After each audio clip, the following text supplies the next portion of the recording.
మిద్దెపల్లె water shed పనుల్లో అవినీతి ఆరోపణలు సిపిఐ నేతల ఆగ్రహం. నంద్యాల జిల్లా డోన్ మండలం ఎద్దుపెంట గ్రామ పంచాయతీ పరిధిలోని మిద్దెపల్లె గ్రామంలో వాటర్ షెడ్ పథకం పనుల్లో భారీ అవినీతి జరిగిందని సిపిఐ నాయకులు తీవ్ర ఆరోపణలు చేశారు. సిపిఐ జిల్లా సమితి సభ్యుడు ఎస్ పులిశేఖర్, మండల సహాయ కార్యదర్శి హుసేన్ పీరా మాట్లాడుతూ 2024-2025 సంవత్సరంలో అమలు చేసిన పనుల్లో నిబంధనలు పాటించలేదని పేర్కొన్నారు. మిద్దెపల్లె గ్రామంలో చేయాల్సిన వాటర్ షెడ్ పనులను అక్కడ కాకుండా దేవరబండ గ్రామ పొలాల్లో నిర్వహించారని, అవి కూడా సరైన కొలతలు లేకుండా, నాణ్యతా ప్రమాణాలు లేకుండా చేపట్టారని ఆరోపించారు. రాళ్లు రప్పలతో చేయాల్సిన పనులను మట్టితో పూర్తి చేశారని తెలిపారు. ఈ పనుల్లో దాదాపు 20 లక్షల వరకు అవినీతి జరిగిందని ఆరోపించిన వారు సంబంధిత అధికారుల నిర్లక్ష్యంపై ఆగ్రహం వ్యక్తం చేశారు. అధికారులు తమ వద్దకు వస్తే తాము సేకరించిన ఆధారాలను బయటపెడతామని హెచ్చరించారు. అదేవిధంగా నీరు చెట్టు పథకం కింద మెద్దిపల్లి గ్రామంలో ఒక చెట్టు నాటకపోయినా పని చేసినట్లు చూపిస్తూ సుమారు 30 లక్షల బిల్లులు తీసుకున్నారని ఆరోపించారు. ఈ అవినీతికి గ్రామానికి చెందిన కొందరు వ్యక్తులు పాల్పడ్డారని పేర్కొన్నారు. గ్రామ ప్రజలు పలుమార్లు అధికారులకు ఫిర్యాదు చేసినప్పటికీ ముడుపులకు లొంగి అధికారులు స్పందించడం లేదని ఆరోపించారు. 2024-2025 కాలంలో విధుల్లో ఉన్న అధికారులను తక్షణమే తొలగించి చట్టపరమైన చర్యలు తీసుకోవాలని డిమాండ్ చేశారు. ఈ విషయంపై అధికారులు స్పందించకపోతే పెద్ద ఎత్తున ఉద్యమాలు చేపడతామని సిపిఐ నాయకులు హెచ్చరించారు. అలాగే పొదుపు మహిళలను మోసం చేసిన వారికి న్యాయం జరిగే వరకు తాము అండగా ఉంటామని తెలిపారు. ఎస్ పులిశేఖర్, సిపిఐ నంద్యాల జిల్లా సమితి సభ్యులు, డోన్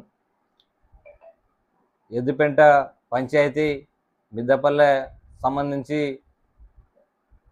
జరిగిన అవినీతి జరిగిన దాని గురించి చెప్తా ఉన్నాం. ఫస్ట్ ఏమంటే ఈ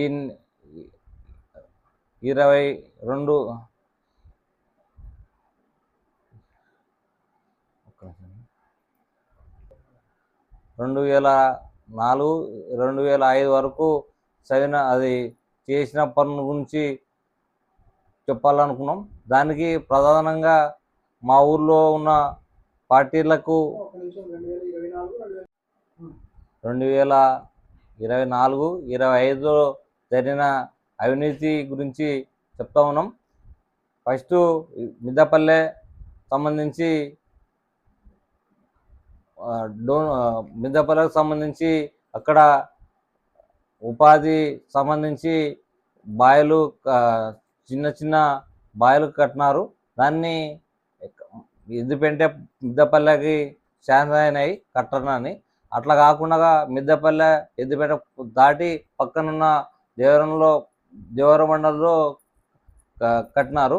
దాన్ని కూడా కరెక్ట్గా కట్టలేదు. మామూలుగా గవర్నమెంట్ చెప్పిన బట్టి కట్టలేదు. మామూలుగా పొలానికి పోయే వాళ్ళకి, అడవిలో ఉన్న గొర్రెలకు, బర్రెలకు అంతా ఉపయోగపడాలని గవర్నమెంట్ చెప్తుంటే వీళ్ళు కేవలం బిల్లు కోసం పనిచేశారు. అది కూడా కొలతో కూడా పూర్తి లేదు. సగం కట్టి సగం విడిచిపెట్టినాడు. అది కూడా నిజంగా నీళ్ళు ఆగారన్నా కొంచెం ఉన్నాళ్ళన్నా గవర్నమెంట్ కట్టినట్లే చెప్పినట్లే కట్టింటే ఉండేది. అది కూడా కాకుండా రాళ్ళు వేసి గట్టిగా చేయాల పని. అది కూడా లేకుండా అది పైన మట్టి వేసి మూసినారు. అది కూడా అట్లా జరిగింది. దాంట్లో కూడా దాదాపు 20 లక్షల పైన అవినీతి జరిగింది. అది చాలా మాటలు అవినీతి అధికారుల దృష్టికి తీసుకుపోయినాం. అది కూడా వాళ్ళు ఇచ్చిన డబ్బుల్లో ముడి చేస్తున్నారు. వాళ్ళు కూడా ఎక్కడ కూడా సంధించలేదు. అది అట్లా జరుగుతున్నాయి. తర్వాత ఎద్దుపెంట మిద్దపల్లెకు సంబంధించి నీరు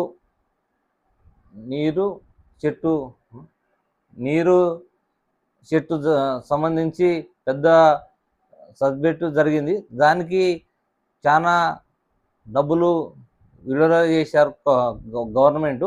కానీ అక్కడున్న నాయకులు అది ఇంట్లో కోసం, వాళ్ళకి ఇంటి కోసం వాడుకున్నారు. కానీ ఇప్పుడు కూడా ఎక్కడైనా ఎక్కడ ఏ ప్రభుత్వం వచ్చినా, అధికారులు వచ్చినా మిద్దపల్లె నుంచి ఎద్దుపెంట వరకు ఎక్కడన్నా ఒక చెట్టు నాటినానంటే చూపిద్దాం. అది కూడా రియల్గా నేను కూడా వస్తా, చూపిస్తా. ఎవరైనా నాటినానంటే వాళ్ళ డబ్బులు ఏమన్నా వాళ్ళు 30 లక్షల పైన తిన్నారు కదా, అట్లా చేసిన అంటే నేను వాళ్ళకి సొంతంగా ఇస్తాను. అట్లా చేయకుండా వాళ్ళకి ఇష్టాధారంగా అట్లా చేస్తున్నారు. అది కరెక్ట్ కాదు. అది నమ్ముకొని చాలా మంది ఆ ఊర్లో ఉన్న పేదోళ్ళు బేదోళ్ళు చాలా మంది పనులు లేక వలసలు పోతున్నారు. గుంటూరు